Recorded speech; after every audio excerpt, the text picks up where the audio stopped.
So we started the meeting at 5:30 with an executive session, and now we're going to begin with the regular meeting. If you can join me in the pledge. Pledge allegiance to the flag of the United States of America and to the republic for which it stands, one nation, under God, indivisible, with life, liberty, and justice for all.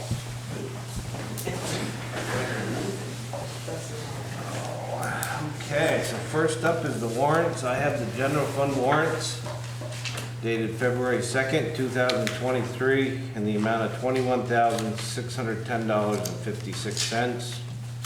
One of the smallest warrants I've seen in a long time for the general fund. Nothing on there really stands out. Anybody want to make a motion to approve that warrant? So moved. Second that. Okay, any further discussion? Hearing none, all in favor? Aye. Okay. Brendan has the infrastructure, stormwater Couple of warrants.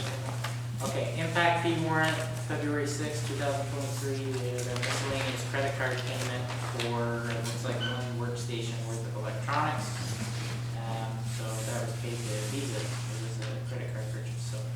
Impact fee warrant, 2623, $906.28, motion to approve. Second. Any further discussion? Hearing none, all in favor? Aye. Just one change, it was for AV equipment, some of that miscellaneous AV equipment for our meeting rooms. Okay, and we've got like $60 coming back out of that too. Every nickel, right? Okay. Fire department reserve, we had 3 invoices from first response labor to fix that roof. This is all insurance territory, so we'll get It is. that back, plus whatever deductible is, which is, I think it's 1,000. I got a check today, but I'm not sure how much it was. Yeah, I think It it's was 1,000. on this. okay. Yeah, So $12,001.78, fire department reserve, February 6, 2023, I'll make a motion to approve. Second. Okay, any further discussion? Hearing none, all in favor? Okay, and then, infrastructure development, local option tax funds, town hall cost center, just one invoice for project management from, PCI, and that's only $380, so Oh. infrastructure development warrant. I put it, Yeah, I've got another one on. Yeah, I got. yeah. Yeah, that- I The put- IV for I $8,336. put, That's not, yeah, is that in the infrastructure development warrant? yeah, I put a revised one in your packet. Yeah, that's the one he's reading, right? Okay. I'm reading the right one. Yeah, EIV goes to stormwater. EIV goes to stormwater. All right, okay, thanks. Oh, what's wrong? Yeah, Jonathan Costa. Well done. Correct. Thank you. Town Hall Cost Center, within the Infrastructure Development Fund, $380. That's it. That's all we're talking about. February 6, 2023, motion to approve. Second. Second that. Good. Any further discussion? Hearing none, all in favor? Aye. Okay, last one. Stormwater utility warrant, 2 invoices, 1 EIV, project management. If you ever want to look at the raw data that we get as part of our invoicing with EIV and their day-to-day management, the stormwater utility, they give you everything down to the time card, color-coded time card. Pretty good. So that's the lion's share of this invoice. The only other invoice within this warrant was our annual renewal of Adobe Acrobat. That's $240 for those keeping score at home. Stormwater utility warrant, February 6, 2023, $8,576.23. Make a motion we approve. Second. Any further discussion? Hearing none, all in favor? Aye. Okay, Brian has the 2 payroll warrants. Yeah, I had a cough drop real quick. Keep coughing as possible. I think there's 3 too. There's 3 of them. Yep, I got 3 right here. 3 payroll warrants. First one dated January 20th of this year. $23,010.27. Next one is the larger one with the agency checks. January 27th, 2023. That's in the amount of $41,054.91. I believe the select board stipends are in there as well. Yeah. And the third one is dated February 3rd, 2023, $24,432.96. Make a motion to accept all 3 as presented. second to that? I will. Thank you. Any further discussion? Hearing none, all in favor? Aye. Okay, that takes care of the warrants.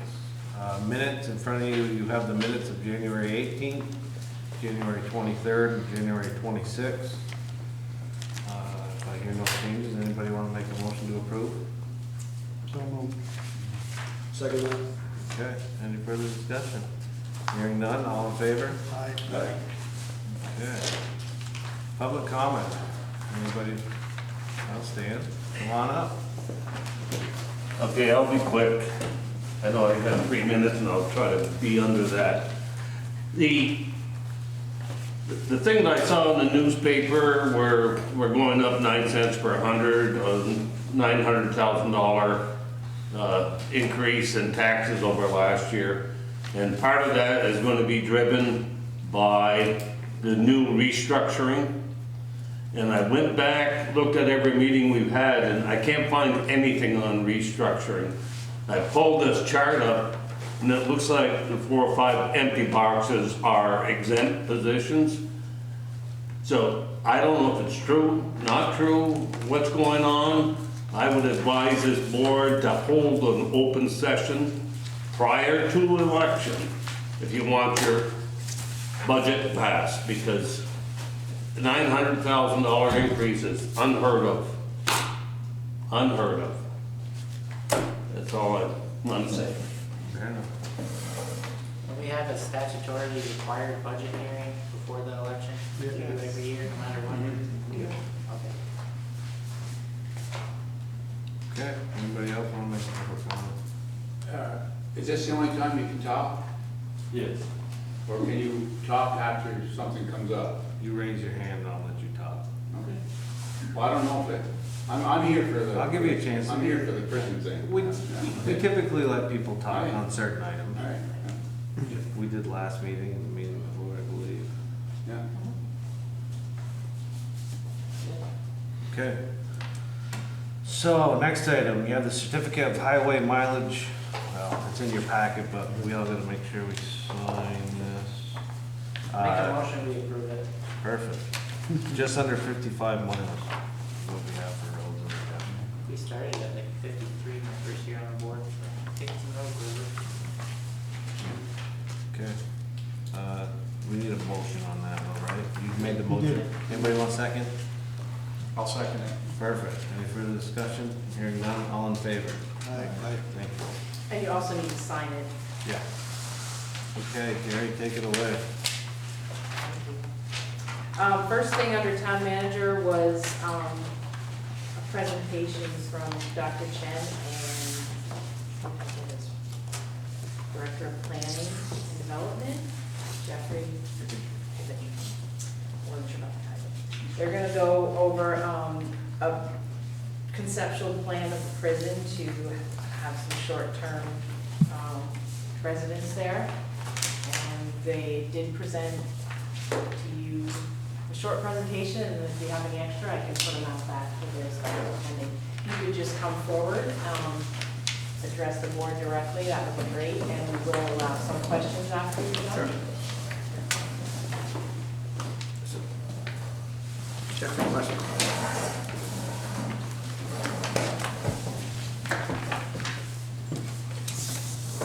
Hi, good evening. And I'm Dr. Harry Chen. I am the interim commissioner of the Department for Children and Families. And I appreciate the opportunity to spend some time with you here today to discuss a priority project, proposed priority project for the administration and the Department for Children and Families. I hope today to really spend a little time to have you try to understand the what and the why, and then eventually we'll walk through what the how. So this project is really on behalf of DCF, but more specifically of Family Services Division. It's one of the 6 divisions of the department. The Family Services Division focuses on child safety, law abidance for youth and emerging adults by engaging and working with families, foster parents, and partners in the communities. The primary service areas include child abuse and neglect intake, investigations and assessments, support services to high-risk families, juvenile probation, and custody cases. Currently, there are 1,093 children and youth in DCF custody. These include abuse and neglect, delinquency cases, and child behavior. So how does Family Services do this work? It works with families to keep children and youth safe. It works with families to keep youth free from harmful behaviors. Sometimes that's not possible. That means caring for children and youth in DCF custody and attending to their well-being while working towards safe unification. That's the ultimate goal. And if that's not possible, we try to achieve other forms of permanency for children and youth in custody by providing safe, supportive, lifelong support. And just to give you an example of this 1,093 children and youth in our custody, 80% of them are in foster care or kin. So that's the vast majority of them are in foster homes or staying with their kin.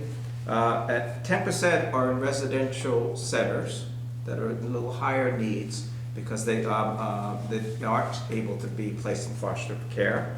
And 10% of them are really the youth that we're talking about today, which is what we'll call it the high-end system of care. And with this includes about 58 Vermont children and youth who are housed in residential settings out of state. The next slide, if you want to look at this graph here. This is the main thing I want to point out to you here is the blue on the left and the yellow on the right. So starting on the left with secure programming, this is our kind of highest end in terms of the care. So that's secure settings where where children and youth can be placed and be safe with hardware secure a building, so to speak. Further to the right are crisis stabilization, so less acuity, mental health, emergency beds. To the right of that, short-term stabilization, and then you see the residential settings, intensive and community-based residential. And the important thing to note is that the blue is what we had pre-pandemic. So you can see the numbers, and the yellow is what we have today in terms of capacity. So right now, we are sitting in a state of less than 50% of our capacity and our high-end system of care.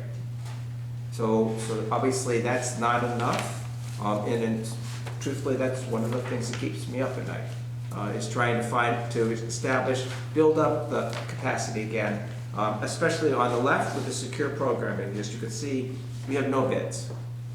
We have no licensed beds, and that's really the focus of what I'm here today.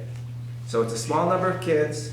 We are in a situation where our capacity is very low compared to pre-pandemic, and that's why I'm here today. And so it's sometimes hard to understand when we talk about the system of care. It's just like, the way I look at it is like the healthcare system, right? So you have your doctor, you have your primary care doctor is kind of on the lower end. You have an ER, you have urgent care that goes a little higher system of care.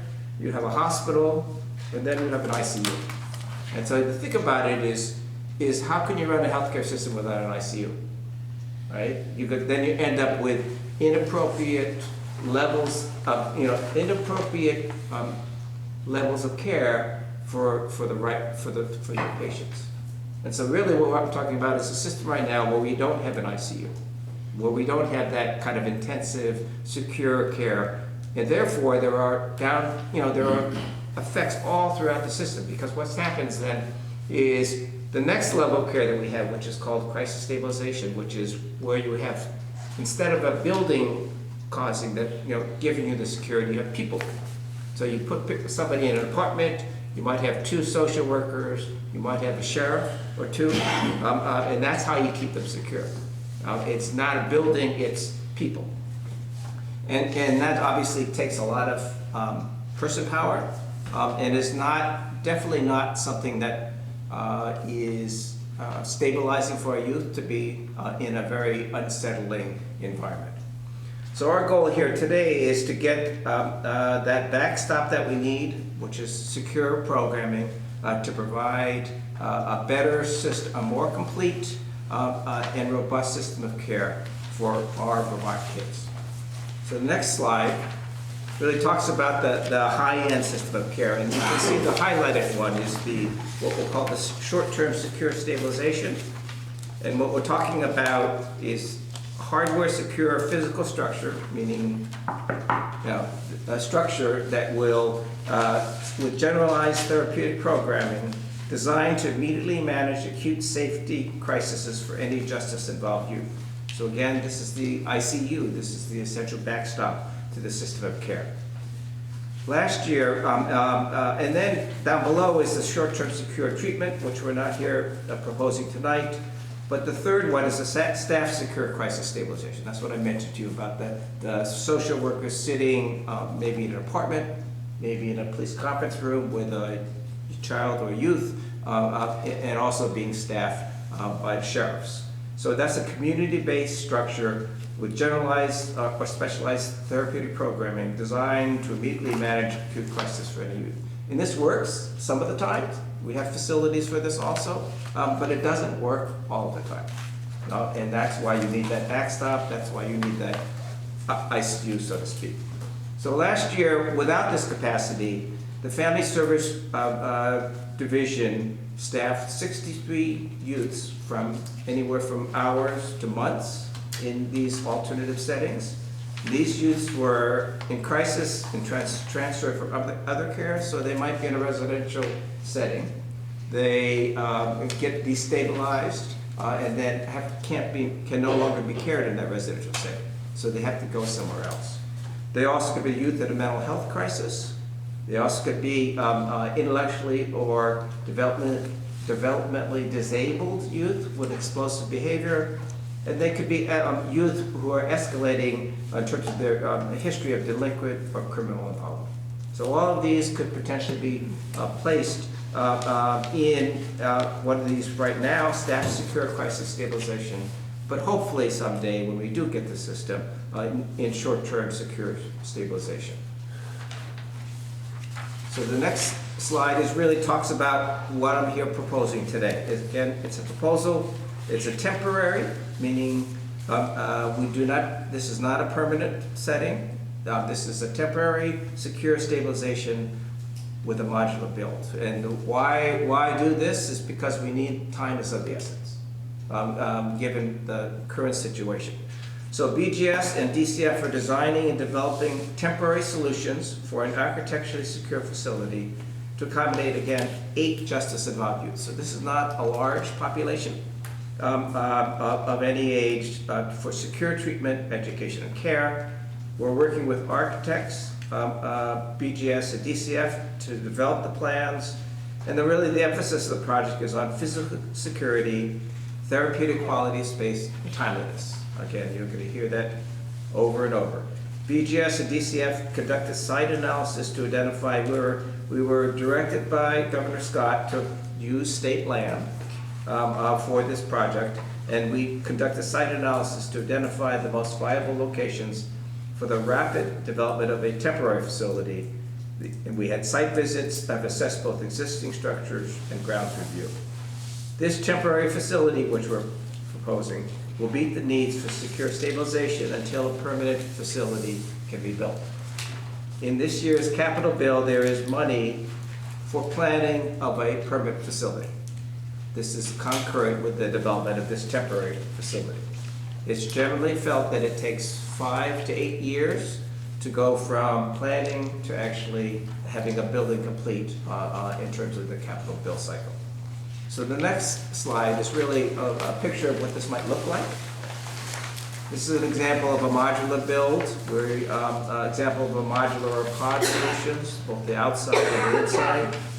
We are working with 2 manufacturers to help design this building, to cost it, and to ultimately provide it for us. The next slide is the floor plan example. So again, this is what the DCF team has been working with BGS to come up with a proposed floor plan. It is a 8-bedroom, as you can see on the right. It's 64 by 135 feet modular building. It will be hardened, so there won't be, there may be drywall, but there'll be plywood behind the drywall. That's all so it can be resistant to damage. It will have a 10,000 square foot fence yard. There will not be a perimeter fence. So the building will provide the security, other than the yard itself where there will be a fence. And then the next slide really talks about what we've decided is our proposed potential siting option. And you can see here that it's up on the right, just after the road turns into the Northwest Correctional Facility. It is, can be oriented, there's a requirement, a federal requirement that there's sight and sound separation between any youth facility and an adult prison. And a sight is meaning you can't have kind of eye-to-eye contact with inmates, and sound is you can't communicate with them. But our preference is that we actually have even further isolation. And so this, we believe, based on my visit there, Jeffrey's visit there, that this can be achieved by both placing the building in this potential site and by orienting away from the actual correctional facility, so that the youth will not see it on a routine basis. So the next slide is really what we're talking about. I'm here on behalf of the administration and Governor Scott. We have discussed this proposal with Franklin County legislators.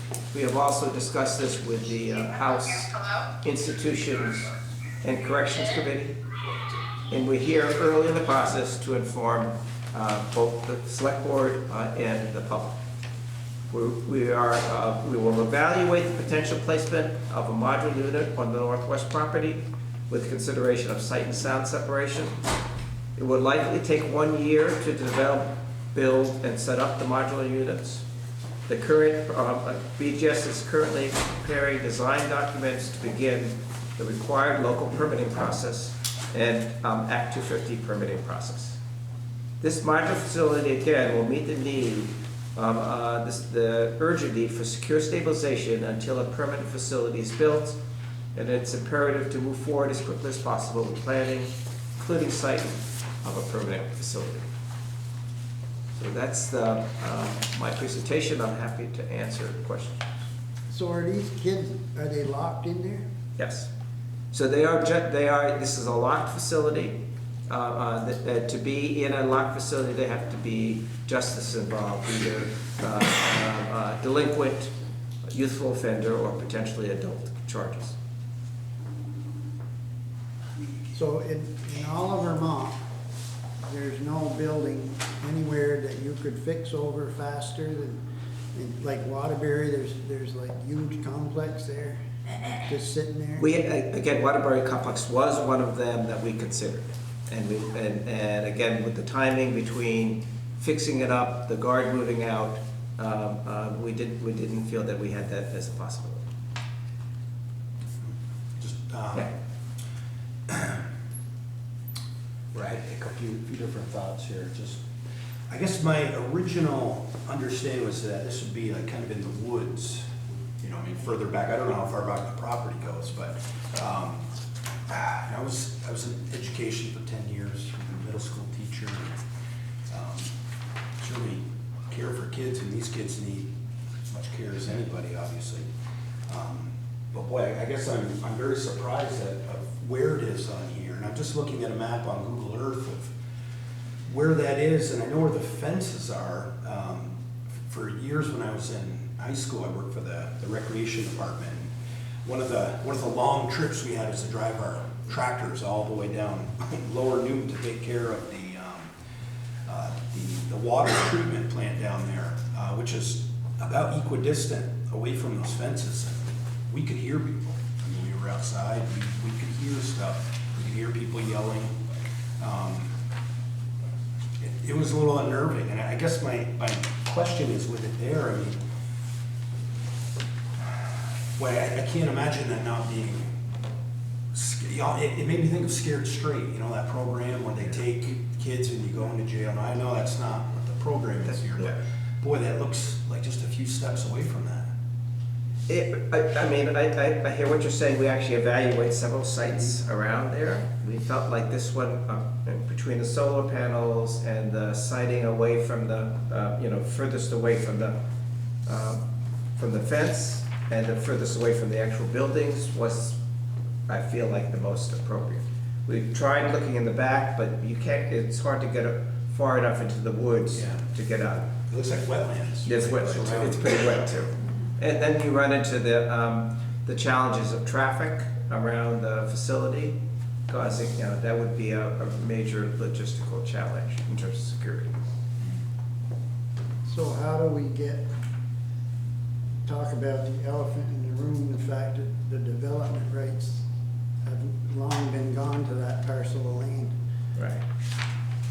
Well, that's something which that's not my, right, that's not my bailiwick. That's certainly something that BGS will work with the town and/or get the lawyers involved to understand that better.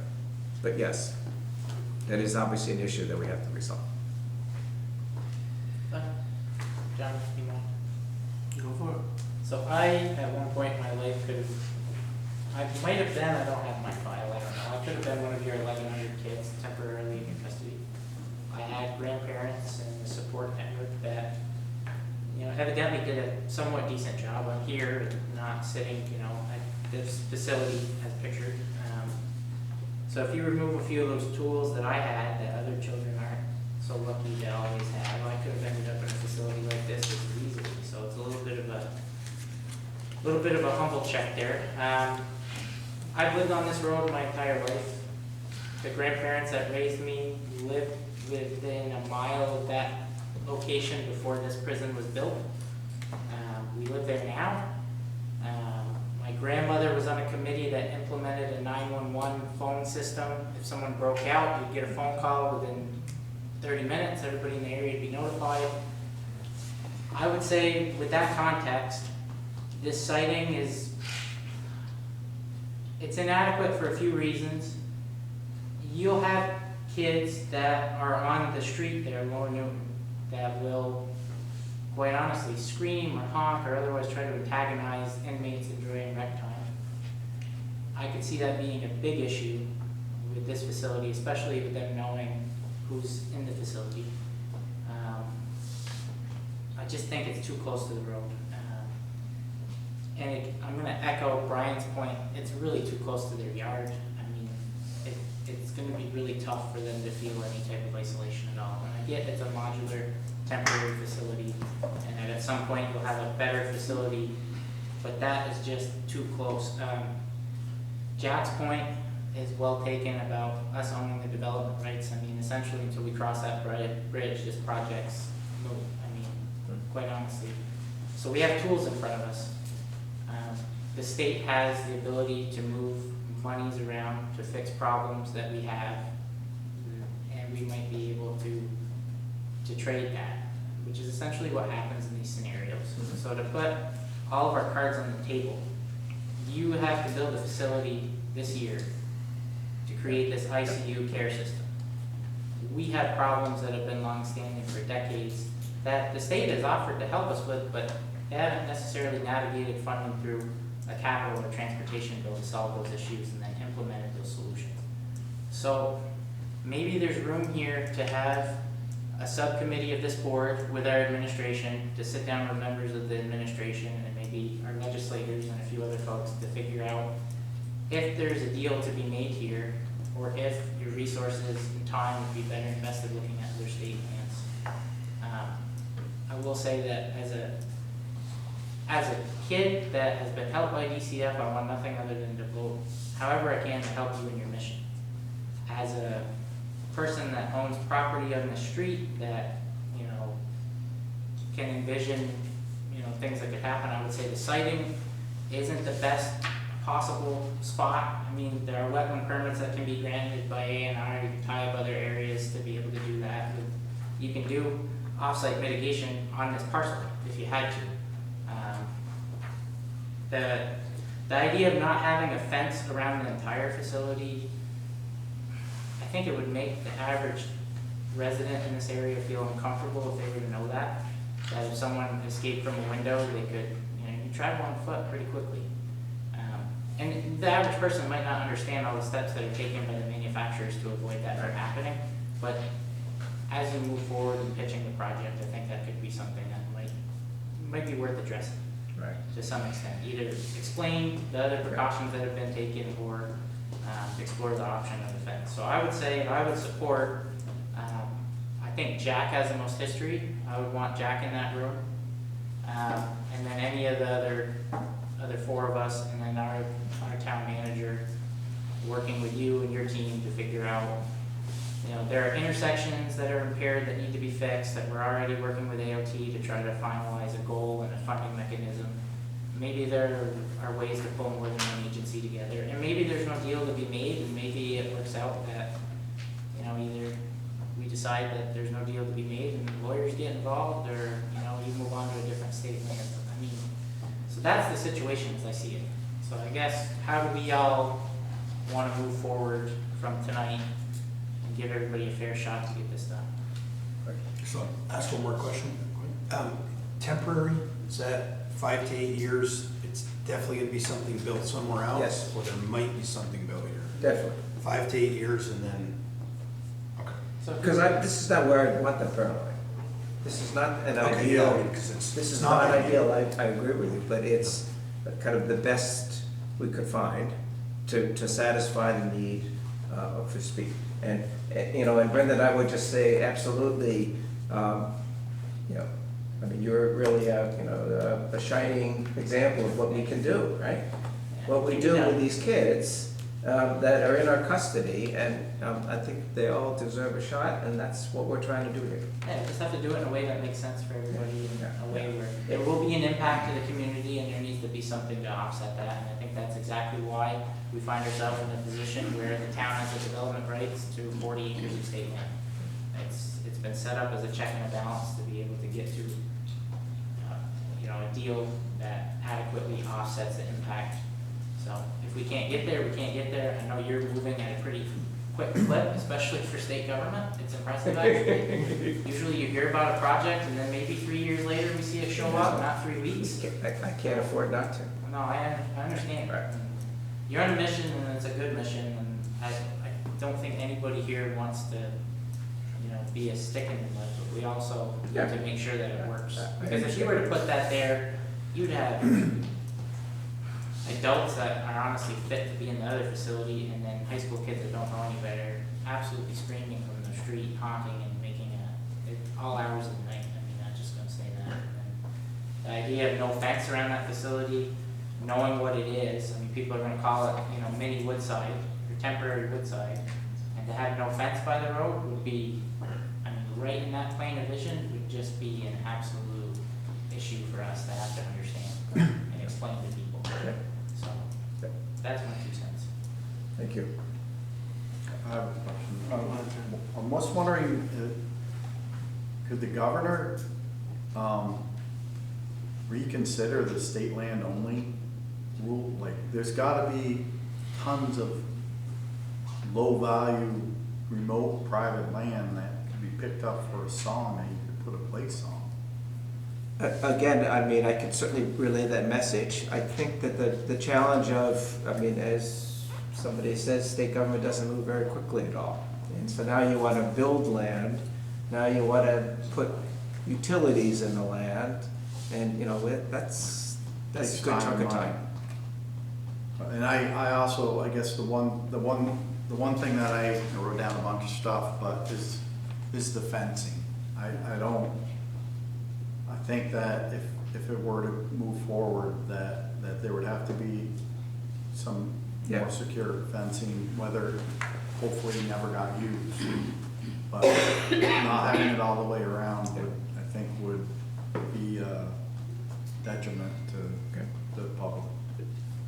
Yeah, so part of what I'm here is to take that feedback back. I'd say that the building people would say that the building provide security, and that to the extent that you're not fencing people youth in, it's a better therapeutic environment for them. We're right, I mean, they're gonna look out, they're gonna see solar panels, and over the solar panels, you're gonna see a full security prison. Yeah. I mean, it's not gonna be a good environment for them, whether there's another fence or not. As awful as that sounds. I mean, obviously, I think the idea would be for them to look out to the field Right. more so Right. back into the. I'm not thinking of the people inside, I'm thinking of the people outside. Oh, definitely, Yeah. and that comes, but it's, Both, I mean, that's the thing, these are kids, you keep them safe too in the fence. so there's probably more than 8 kids from St. Albans that could fill this facility, to be honest with you. That's like a real point, like, you talk about, well, this can't be in our backyard, there are probably at least 8 kids in our backyard that need a facility like this that don't have it. So that's there's a need, it's critical, but there's also, let's not cut off the roses to spite your face, You know, if you go back in history, Yeah. and there's not too many of us here that can do that, Stan, Mitch. So just one thing I want to just be clear, the average stay for our youth in this would probably be a couple weeks. So it's not a long-term, Right. and the goal is again. Stabilization. Right, to stabilize them, Get to them the out point of- that they can actually go They're back at the to low, a, get them back on plane. right, And then exactly. move them back into their care plan, I get that, but Yeah. it's also, there are images out there in the world, on the internet, of what Woodside looked like when it was closed. And folks are gonna have a hard time believing that, children who are generally capable of inflicting the kind of damage that was inflicted on the Woodside building, which was a cement structure, mostly masonry, wouldn't be able to break out a window to no fence whatsoever. I mean, if anything, it'd be a deterrent not to have the windows messed with or otherwise broken. But again, not to harp back on the fence, but I think that's a big deal. Yeah. You know, one thing that bothers me just a little bit, when the prison came in back in, was it late 60s, early 70s, I don't think anybody in this town wanted it. I mean, you had the stigma of Windsor, I guess that closed down. We end up with a prison, and we were told it's medium security or youthful offenders. Next thing you know, we got hardcore people in here. They're adding beds. It seemed like every 5 years, they were expanding the prison, which nobody wanted in the first place. And what makes me nervous is you say this is temporary, but if you look back at history, what's to say 5, 8 years, only place we can build it is there. It's It might not here. be a youth stabilization facility, it could be temporary mental health. It could be something else used by, it could be used by a different agency, for all we know. So I think you're gonna find that we'll look at this as more of a permanent structure.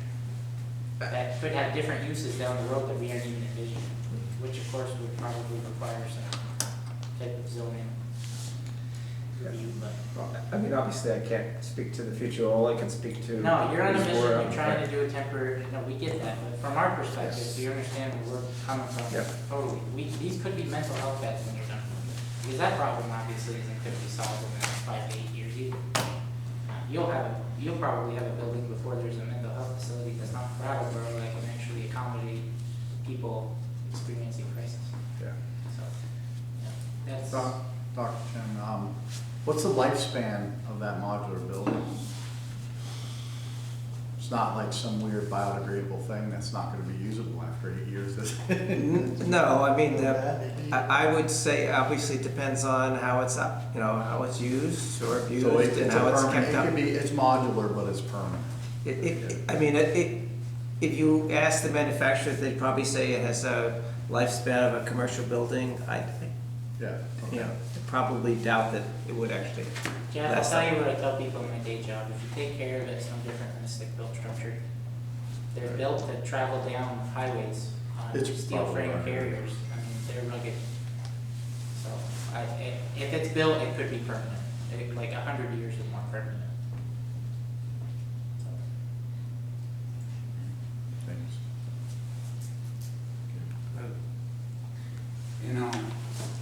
I go back as far as Jack, and I sympathize with what you're trying to do, and everybody knows it's needed. But I think Governor Scott is putting us in a tough spot. because we have been battling with that prison since 1967, 69, like Jack says. 60 youthful offenders, then you bigger and bigger every 5 years, and they get up to 235, 250. And then they always come at us with, you can't stop us.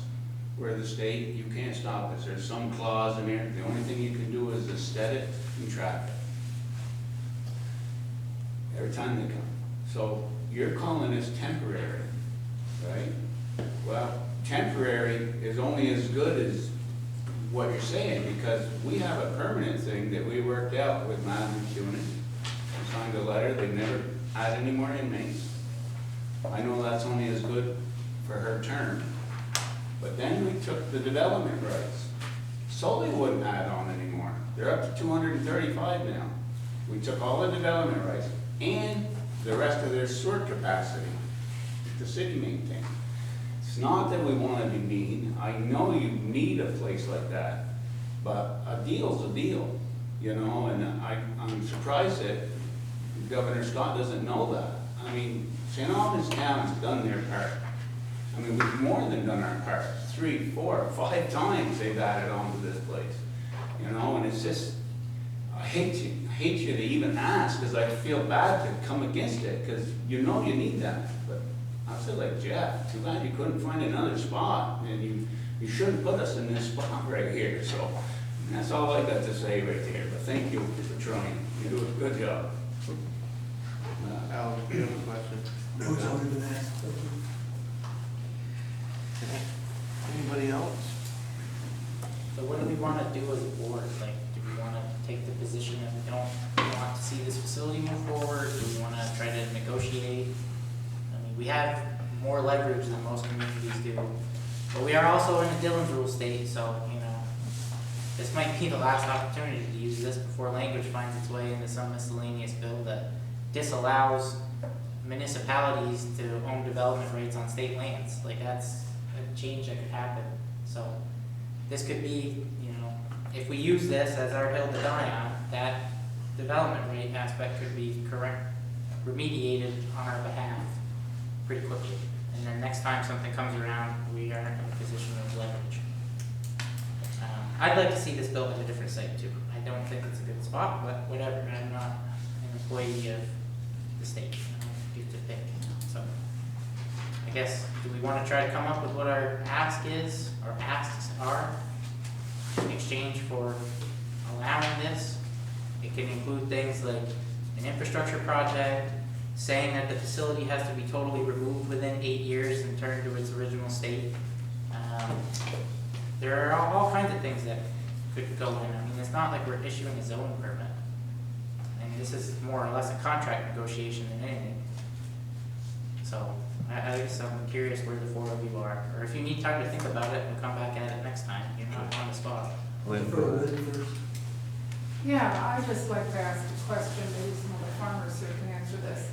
When you have conserved land or development rights that are taken over, then usually that's in perpetuity. I think that's the way statute is. And it's only usable for agriculture, and there can't be any structures on it, any residential structures, it can't be developed.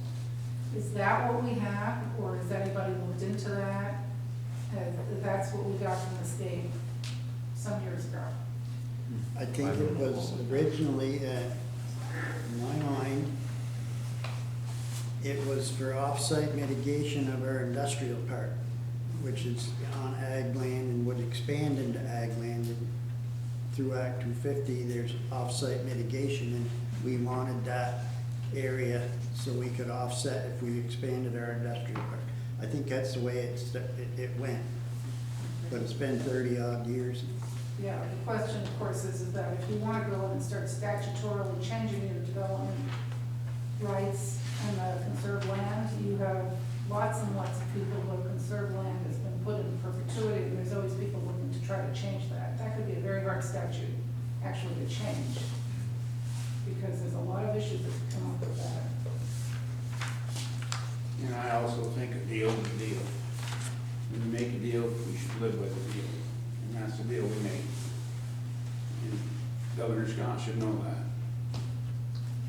Go ahead, Al. is it possible for the state to use town land for a position, for a period of 8 years? In other words, remove the facility after 8 years, so it returns back to what its original intent, that the town owns the land for now. Specifically, our industrial park at the very far end of it is gonna be years before it's developed. And what if they put this temporary facility there with a time limit of no more than 8 years? I guess it could be possible. Yeah, Put them on Brigham Road by the railroad track if you wanted to. Right, put them on Brigham Road. Put 'em- yeah, do that. That's way back in the woods, nobody will ever see it. And tell them, that way we control when it's gone. And then we're not opening this can of worms with development regs. You've got water and sewer there too, don't We you? do, we spent a small fortune, not even a small fortune, a fortune to get it there. So. Anything that we own as a town is kind of technically owned by the state too, so I guess that fits the governor's prerequisite of state-owned lands, I mean, we're owned by the state, so. I don't know, I mean, we've got a public works facility with 70 acres of land, and it's in a somewhat commercial industrial area where you can actually achieve a lot of the things you're trying to achieve, so maybe it makes sense to come to an agreement on that first. I mean, I'm. I don't know. but Yeah, I mean, my goal I is. see what Mitch is saying. If we made a deal and the state walked away from the table happy, then we should stick with it. And that's the benefit of having people that have ties that go back 50 years. I'm gonna rule with someone that lived in the back 26. I agree. Yeah. If we made a deal, we should stick with it. But that doesn't mean that we're gonna do a deal with the So what is that deal though? Like, I don't have anything that says, Yeah, I mean, we'd have to get the, like, we'd have to look we'd at have to get the supporting what it page for is. documents, but Right. Sometimes what's obviously it's said, just- what's factual. Let's say it isn't. I was not aware of the totality of the extent of that deal. So if that's something that we're never gonna expand there ever, and there's something that, I mean, we might already tied it up with offsite mitigation, so. But, I don't know, Brigham Road might not be a bad spot. And did, Representative Dickinson, did you say you think it might even be in land trust? No, That it's area? not. Well, I don't know that it's in the land trust. It's not I'm in not the sure land what it trust. is. Okay, okay. I think that I can I give might have you- a better idea of what it actually is and what it involves. It sounds like. Okay. So The town took the state role, instead of the state taking the development rights, the town did. Do you remember if we got that with an easement deed, or how that was conveyed? It probably wasn't, I don't know, got to look it up. Now, The here's intent's how there, it it's in the minutes, but I don't know what they did. It's supposed to be in the, it's supposed to be recorded in the town records. Yeah. Have you ever found it, Anna?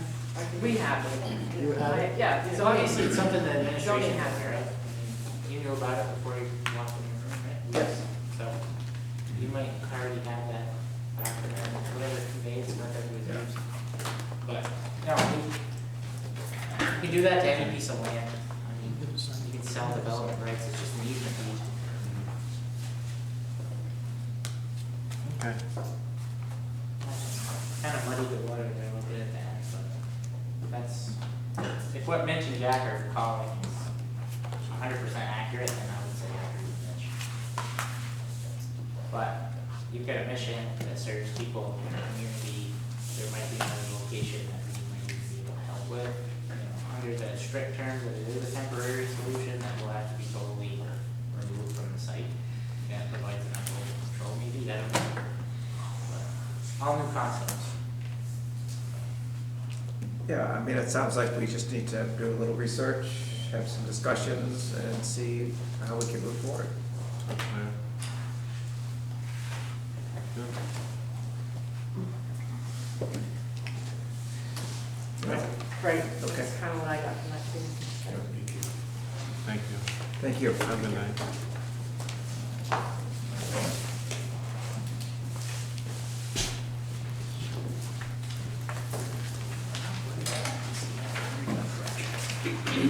So Al, you're up next. So the next thing that we have under town manager is a brief question. Al Rozel's been working on the ideal application, which he will explain what that actually is. I always forget one of them. forgot to bring that That's up, okay. it means too. It's the diversity. IDEAL is a program set up by the governor's office with an executive director by the name of Ms. Davis, who's in charge. And this came, I'm not quite sure how, I got a note from her, probably because I'm on the state VLCT committee, but set up this program where they're having a consortium of municipalities who are interested in helping each other provide information and support to create committees for diversity, inclusion, and equity that help select boards and towns address their zoning rules, their development rules, employment rules, to try to improve opportunities for people who are marginalized, basically people of color and of the Q community. And so this application that I filled out was to answer her questions or the state's questions on what our goals were and what we wanted to do. And so to that end, I'll be happy to answer any questions that you may have. So what, you gotta join this, or? Pardon? Well, yes, so the town would request to have, for us to join this IDEAL committee. And then the state would, based on this application, would say yes or no. I presume it would be yes. Because then we would work with other towns that already are part of this consortium. And one original, I got the request to do this was because it offers the opportunity for money, although I'm not so sure how much money to help us do this. I think we can do most of it ourselves without infusion of money. It's mostly helping the town look at the way it views people. Just going back, because we're all white, we've had very little opportunity to work with people of diversity, and particularly the black community. We don't understand what it's like to be black. And it's very hard for us to put ourselves in their shoes. Yet they're saying now, because of multiple murders and abuses, that we want to be heard, we want you, the white community, to understand what we need to do to be equal citizens. I see it as another opportunity for all people of color, not just black Americans, but Spanish Americans and other groups from Afghanistan and from Iraq, things like that, where we could take the best of their citizens to help us grow our community economically. So one of the major things would be for us to do that, we need more housing. So this committee, as I see it, would be a way to help inspire the rest of the community and developers to think about developing housing in St. Albans Town for the purposes of having people to work for our local businesses and they being able to expand them or to attract other businesses into this community. So it's a two-way street. It's to help people of diversity who are not included into our community, and concurrently to help, from my point of view, to help us economically to bring in people.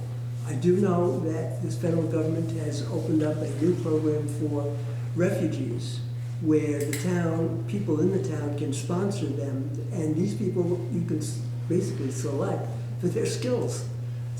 It opens up a new way of dealing with things, and I think when I look at what's happening in Highgate, how this western part of North Vermont is going to change, we need to be competitive with it. And the only way that I know we can be competitive with it is to have more people join us to build this and do it before the environmental, the climate change brings in tons of immigrants, which we've not planned for.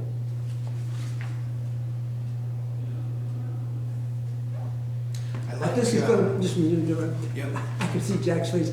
This ain't going to go fast, so don't worry. In our lifetime, we're just setting the road map. What does my face say? Don't play poker. No, I guess you know, these things have come up here and there, and I always ask what, you know, how does it fit into what the town actually does, right? some of these I see as cultural or state issues, but not a town municipality, but I like that you're using, real example, so housing. I guess and maybe I don't understand, but I'm not sure, because I think I want to ask you about like number 4. We may need to change a word or two there, but, so if we get in, I'm not sure, we talked about we're gonna commence an effort to start a committee here Right. or so, right? I mean, maybe we'll do that, maybe we won't, but help me understand, how would a committee like that help get housing because I don't understand.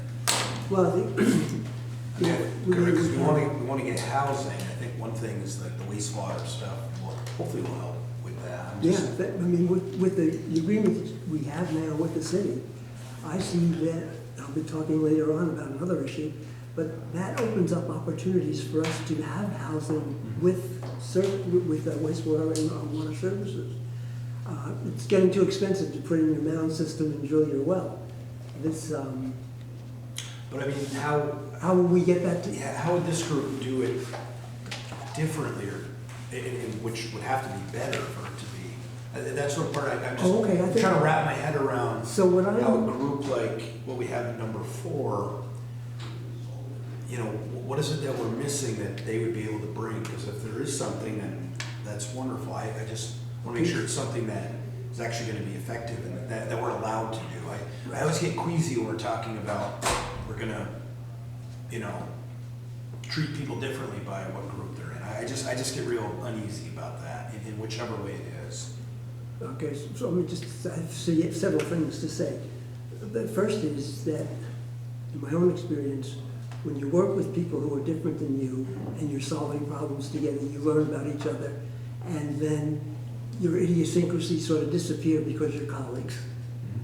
And so Creative. Pardon? Yeah, be creative. Yeah, and trusting. The other thing is, when you look at our demographics, we have so few people of minorities that I think we have to look at those people who are presently discriminated against beyond people of color and the Q community. I'm thinking of people with mental illness, people who are now stabilized but understand the community, understand finding jobs for people who have disabilities and things like that. I think that the scope will be much more, you'll have more people not of color who are part of the community but are still excluded by virtue of their disabilities or way they're perceived. But now to get to your point of how could they do with economic development? That's why I see this committee working with the state, talking to other communities, i.e. Burlington.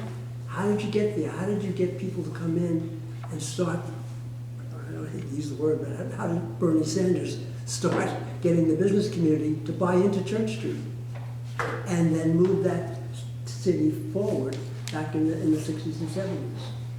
I think we, St. Albans City, St. Albans Town, are in that very position now. And because of the highway structures, climate change and all that, we have an opportunity to grow. When you look at what Highgate's doing, and I just saw an article on the new manager for the village of Swanton, that guy wants to come out developing a whole town. But that's a competition. It's going to affect our taxes if we don't get in that game. And I just see this as another vehicle to help us use people that are not seemingly moving here unless we open the door and make it obvious that we want them, we can use them.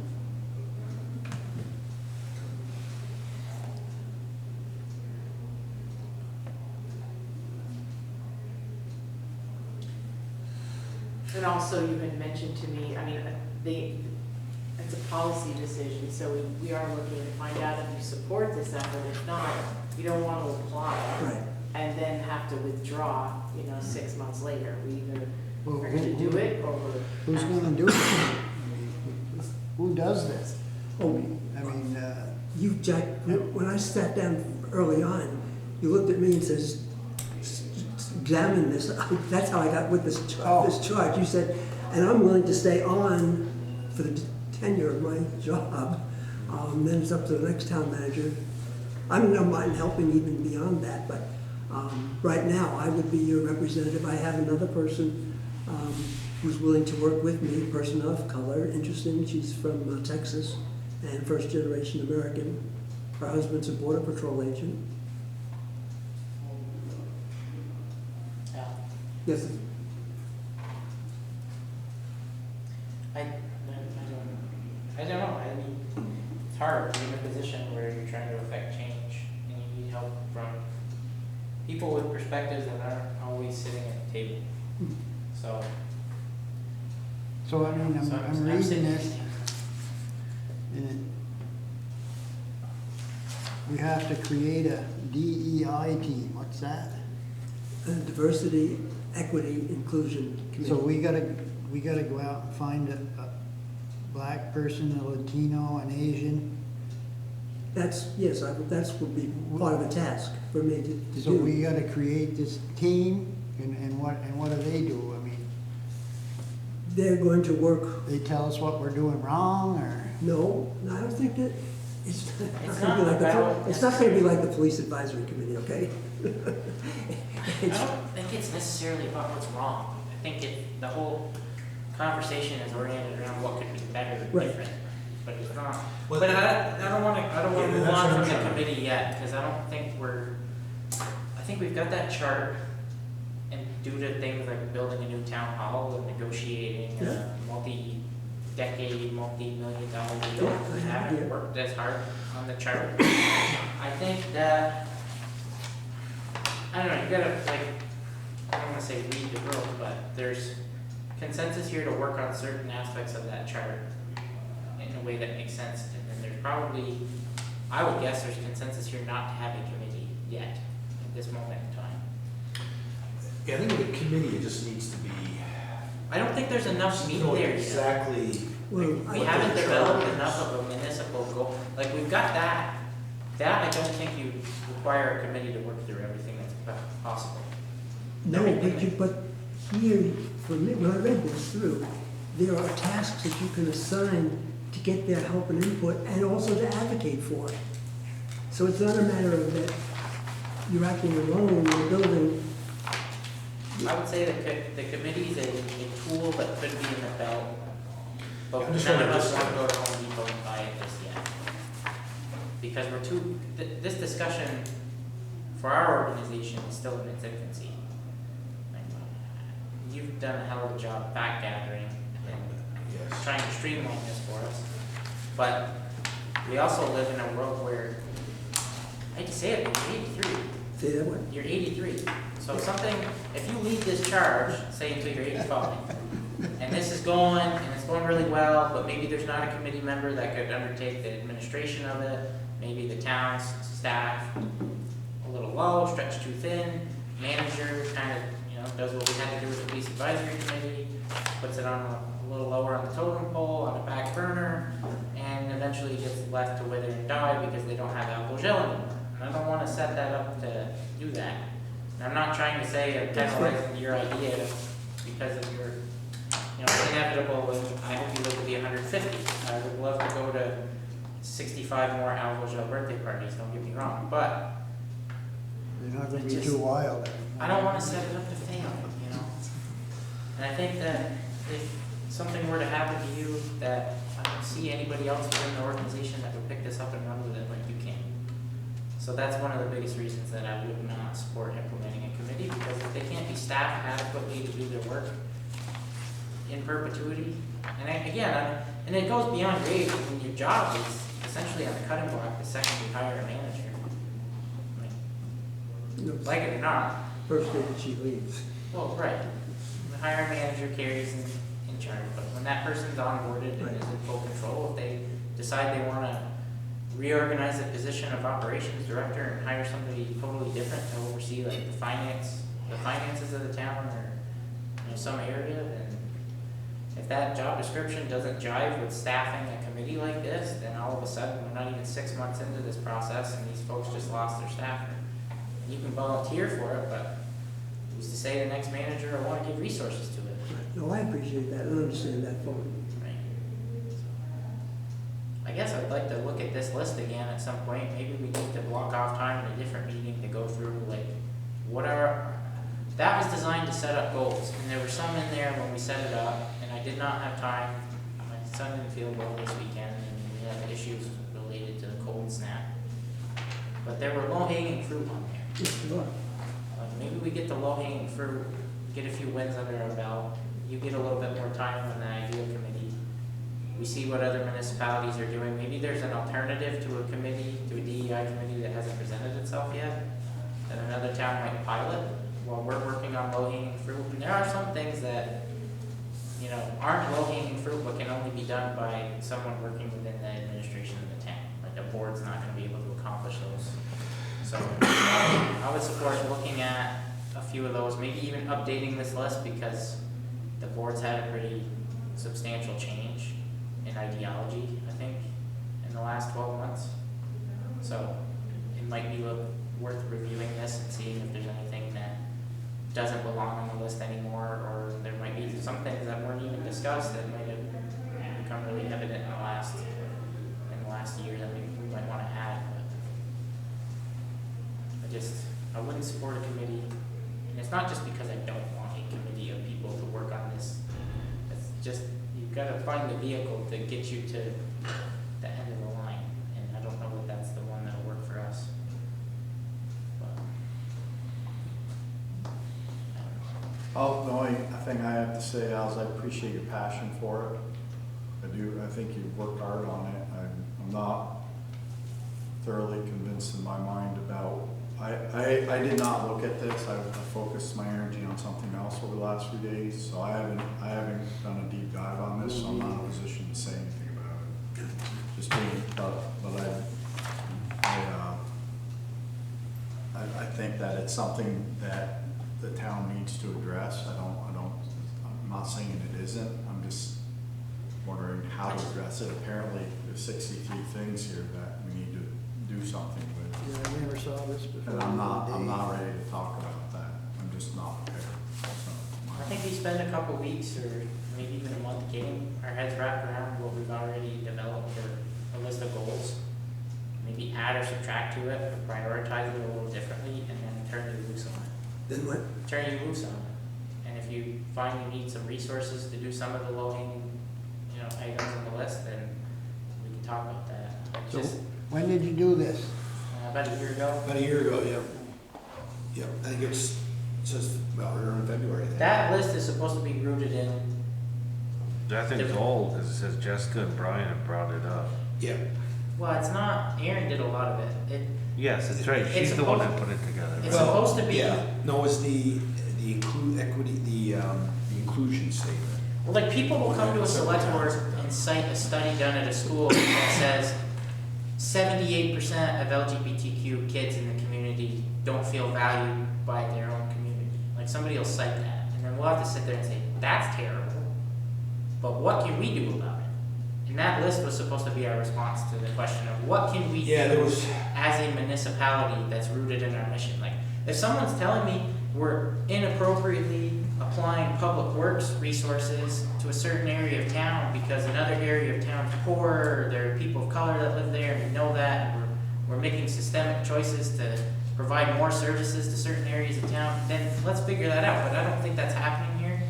So it becomes, you get down in the minutia of it. Like if someone walked through the door right now and said, I need a translator, like have the number to call and know what it costs and have something in the budget for it. That's one of the things on the list. Like that just makes sense. Yeah, I mean, last year we focused on the inclusion part. If someone needs a translator, then we should have resources immediately available. Mobility, right? Inclusion, they couldn't get into the old town hall upstairs, so you wouldn't be able to do it now. That's Probably on the list. Yeah, I think a lot of the inclusion ones were pretty well supported, those things. And Well, they're common sense oriented. the ones that were tricky, and I know we printed stuff off, but like, what does equity look like? What does it mean from a municipal point of view? How do we know if there's a problem, and how do we know if it's solved? And I don't have my head wrapped around. I don't know what that means. Because you're white. Yeah, but that ain't gonna Maybe. change, I mean, But you, But I guess Can't help that. if you give me an example of something that was wrong, maybe I could help formulate a place so we can see what it looked like. That's what I mean, I don't know. Well, then So you have to come right up- now where we are, I'm not sure Well, I think we gotta work on that struggle with list. this. Like, there are issues on that list that need to be dealt with sooner than later, just because they. This need to be list dealt here, with. you're saying? Yeah. Yeah, If you read it, you're gonna find like 5 or 10 things in there, that like, oh, we've not already done that. Absolutely. The only thing is, when I come at it though, it's how do we do it with a municipal government? Well, that's it. I mean, if somebody came forward and said, okay, we need someone from the hospital, someone from DCF, someone from Adult Family Services Division, DCF, someone from the town, someone from the city, and we're gonna do a community-based, DEI, push, and we're really gonna put resources behind it, and we need everybody to pitch in, a staff member, maybe a couple board members and some money, then that, I think, would be a little bit more appropriate than just the town going it alone. When we talk about issues of culture, but when you talk about organizational issues of, we don't have a translator, like, there's no, number that we call, like, Two Yes, one. we actually do, we did do that. okay, we'll Yeah, cross we it off the got, list. yeah, we got some of those things done. So- So we did do some of those Just keep things. using it as an example. No, I mean, but we did do some of those things, and I guess we just wanted to know if there was support. If there's not support, that's fine, but, I mean, to be fair, I'm gonna state the obvious, we don't need more projects to do. So, I mean, we'll do what we can on this list, but So I want to make a comment. My sister did this to me, and you did it to me.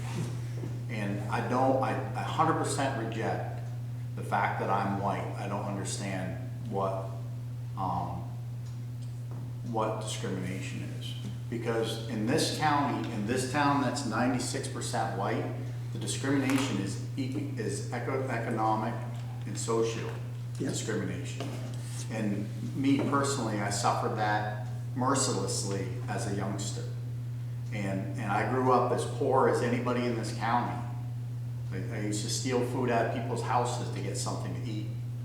And I know that we can do better, but I also know that labeling a white person as not understanding the plight of everybody else is a facade. It's not true, and I reject that. And I'll say it in a public hearing.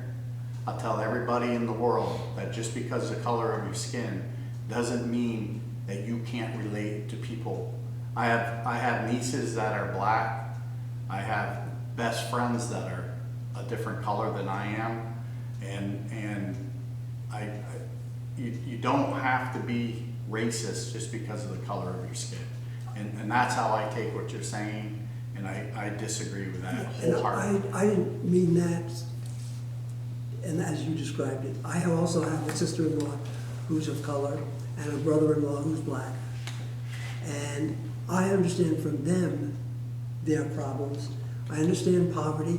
I would say that you have an excellent insight into a person. Now, we have a large community of Spanish people in Franklin County, and I think some 12 people in our area who are working, illegal immigrants, who are isolated. We don't reach out to them, we don't try to help them, but I do know that there are problems among them. There's a bunch of people reaching out to help them. UVM's got a whole team of people. They work with them all the time. There's all kinds of government, which is very odd, but there's all kinds of government agencies working with these illegal aliens to make sure that their needs are met. Healthcare-wise, food-wise, they've got as many services, probably more services, than poor folks living up in Ridgeford or whatever the poor section of St. Albans is. They are not, they're isolated because they're away from their home country, mostly by choice. They're seeking a better life. They're sending all the money back to their home countries to build a life there Right, later. right. And so, you know, there is real problems. Our society is loaded, and we don't have time to get into all that tonight. But I just think we need to be careful as a board and as a community to do the things that we can do and not tackle the things that we can't solve. And we as a community aren't gonna solve all the problems of the world. And it's not possible. I'm not saying I don't agree with doing this. I'm just saying the approach that we need to take needs to be realistic, I think, about what we're gonna try to attempt to achieve. That's the best part about being a select board member and not being in the legislature, is that you can do things within the town's organization that creates real effect in the community pretty immediately. Like, you can change an ordinance for a park, like 2 meetings, you're done. There are things that we can do that can make life in the community better.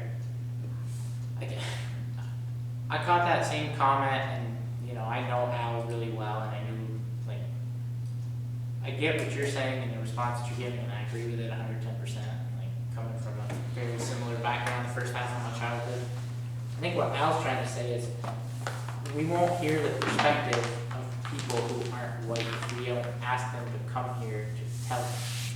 Is that what you're saying? Like, Yes. like I understand what it's like to be poor. I've eaten government cheese. I know what it's like to not have.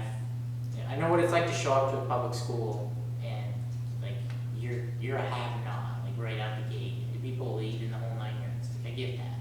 I understand that. It'll be rooted in my DNA until I die. But I also understand that, you know, there's a racial element to it that, you know, we're all lucky. I think, you know, I can list off family members too that are BIPOC. And I hear their perspective of, you know, I have a cousin who's 18 years old, who is a black woman, whose mother is from the South Sudan, who has an MBA, by the way. She's a certified genius, probably smartest person in her family. And she just joined the Navy. So, like, I can't wait until she gets back from basics so I can pick her brain on that experience. But I guess what? I'm trying to bridge a gap, because you're right, Al's extremely passionate. But I think the point he was trying to make is more about, you're not going to get it firsthand if you don't have a firsthand account. But that, like, circle back to the original point. We got to find things that we can actually do, we can all agree on, and get implemented sooner than later, that don't cause huge staff burdens, that don't deepen the divide. Like, the last thing you want to do, when we proposed this committee, or the committee was proposed, and I say we as in the entire select board, because anytime something's discussed, whether it's a 3-2 out the gate or not, it's a proposal that we all consider. It brought out division in the community. I don't know why people were so opposed to a committee. So we gotta, like, recognize that we might have the exact opposite effect of what we're trying to do if we don't build a track record first. It's kind of like the same, it's totally different, but kind of the same discussion about sidewalks. We're trying to hit the low-hanging fruit that makes sense, that won't require an FTE in Public Works and a $120,000 sidewalk plow, because if we put that on the ballot first, or fund it first, we're all gonna be on the line, our budget will fail, and the world will burn. But if we do 2 or 3 of them, show that it's possible, that it can be done, it doesn't increase taxes a whole lot, we're using money that we need to use before the state takes it back from us. There's a version of that here with this work. I don't know what that looks like. I've got to do a deeper dive into it. I'm committed to doing it, if you're all committed to doing it.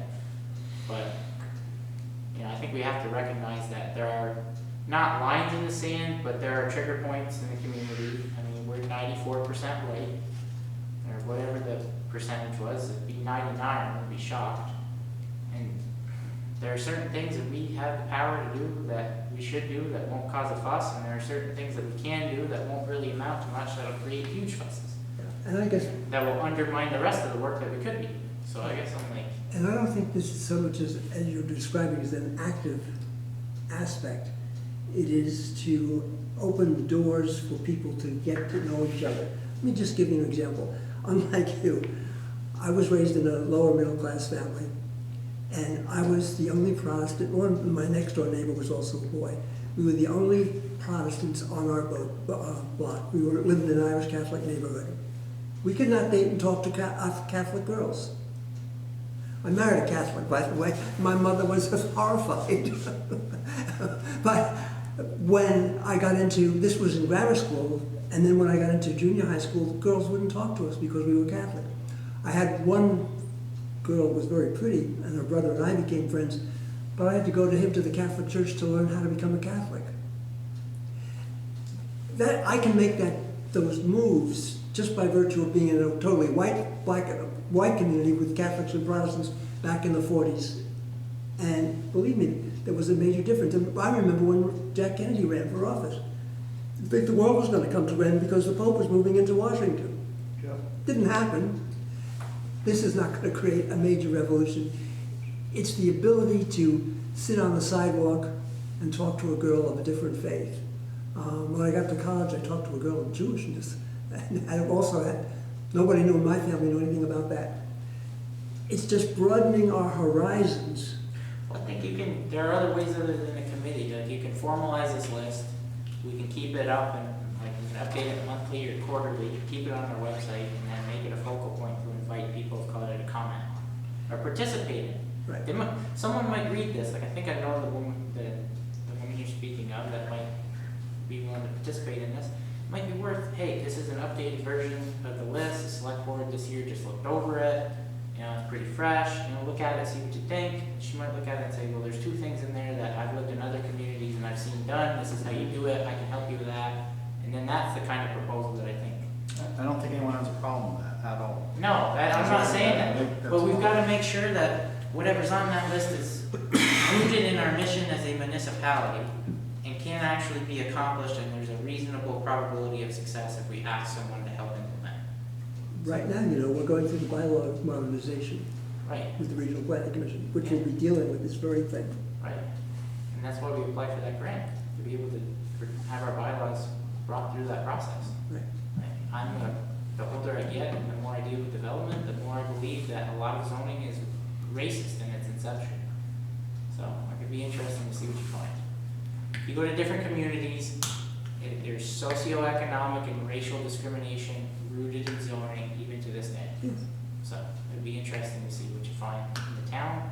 We've always been rural, that hasn't necessarily been an issue for us going back to the 1700s, but And I think if we go through some process where we identify problems, then we will address them. Absolutely. have to fix them, yeah. We want to. I mean, it's, But Yeah, I think all this ideal committee, this ideal membership is to give you more information about opportunities or manners or ways to look at the problem and to find solutions to it, as opposed to just 5 of you thinking you know everything. or having to think that we should know everything. You know a lot. You may know a lot, but not everything. Well, there's like items on that list you could take with you, and, you know. Right. Right, you know. Okay, well, anyway, thank you.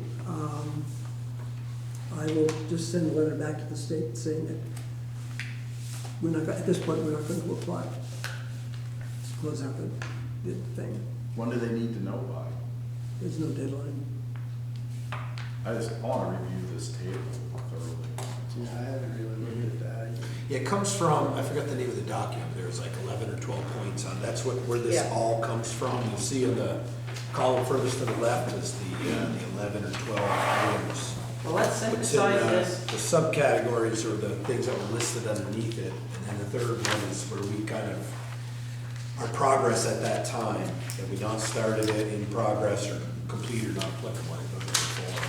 I mean, for me, when I looked at it, trying to pick somewhere to start, it seemed like number 4 and number 5 were kind of encompass that, not only the low-hanging fruit, but things that are just common sense to me, like trying to reach out to make people feel included and be part of these kind of meetings or any kind of meetings. Well, yeah, I mean, you pick anything on that list and then you can ask, okay, what do we need to do that? And Yeah, I mean, we but- need resources, so. Exactly, Maybe there's a way to go through this list, update it, prioritize it in a way that makes sense for everybody in the room, and then that's what the foundation of your ideal application is. I don't So why don't we just wait 2 weeks or a month? postpone it. Yeah, I think that's fine, because my only Keep thing the on the, discussion going, don't stick to it. So I'm just My big one we're in on the that- process of talking about. on your question, just question number 4, where it's, if we're in, we would, we will commence an effort to start a committee. I just don't think we're not there yet. I mean, we might do that, I don't know. I think you what give the it 2 to 4 weeks, give us a couple meetings worth of bringing this up for 20, 30 minutes at a time, going through it, form.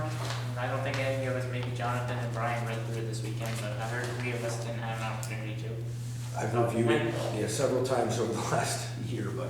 Well, when we get to the point where we're all, like, let's have a discussion and then then try to come up with an application that Okay, well, I can send you some more information too, if you want more to read. hey, From the Vermont League of Cities and Towns, there's a major effort to also work with municipalities to become, there they add the word justice to that, Jedi. So I can send you that information also for background information, in terms of your thinking was out. And since I know it's You're late. welcome to send me anything. I'll Okay. read it. Thank you. And then the other thing I will say to the board and to the town is that when we talk about community engagement, there's nobody here. I know, that's the there is sad part. nobody. So there's an issue, like, we can't engage. It's anybody. bingo, yeah. Well, you can if you're doing something wrong. We'll find out apparently on voting day. But I So just, they think you're doing. I had a, they probably more since COVID, but nobody's interacting with anybody since COVID. Like even at my job, our meetings are very poorly attended, where we filled the house before. So I just think like we have to get back to Yeah. something else other than where we are now. I don't know how we do that. I mean, we were on the list for the community sessions with the Council on Rural Development.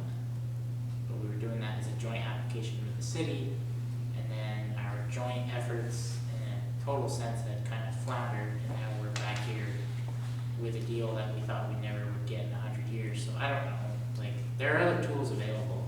And I have a feeling that if we discuss this and people find out that we are discussing it, people that are interested in it will come out of the woodwork, and they'll bring their own ideas and their own passions, and who knows what it'll look like. That'd be great. Right, I mean, at the end of the day, you need, like, that application that Al read to me, like, we had 5 to 10 people that were all as passionate as Al, and as all well-read as Al, that could undertake this work. And we're not, like, I wish we were, who knows what we could get done, but.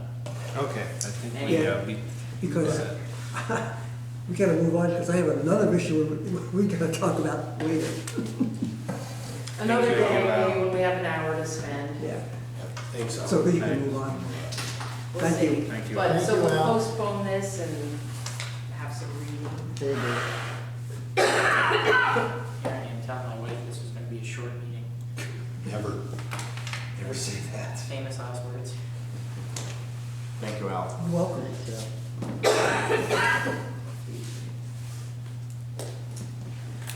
All right, so we killed that one. We will see it again. The last two things are really just informational. C, I put town hall open house, just to let people know we are going to have an open house at the end of the month. On 2/27, from 4:30 to 6:30 with a ribbon cutting at 5:30. What? Is that what that is? That's what it is, ice water, it's great water here. Act 250 is the last thing, city's playground needed the Act 250 permit. So neither one of those things involve, motion. Okay, thank you, Karen. Next select board meetings are Monday, February 27th and Monday, March 6th at 6:30. Town hall open house is just set, Monday, February 27th from 4:30 to 6:30. And we're having the public informational hearing on the fiscal year 2024 budget and ballot articles, Monday, March 6th at 6:30 PM. I couldn't even read that. There we go. Okay. Anybody have any other business? Hearing none, would anybody like to read that motion to go into executive session?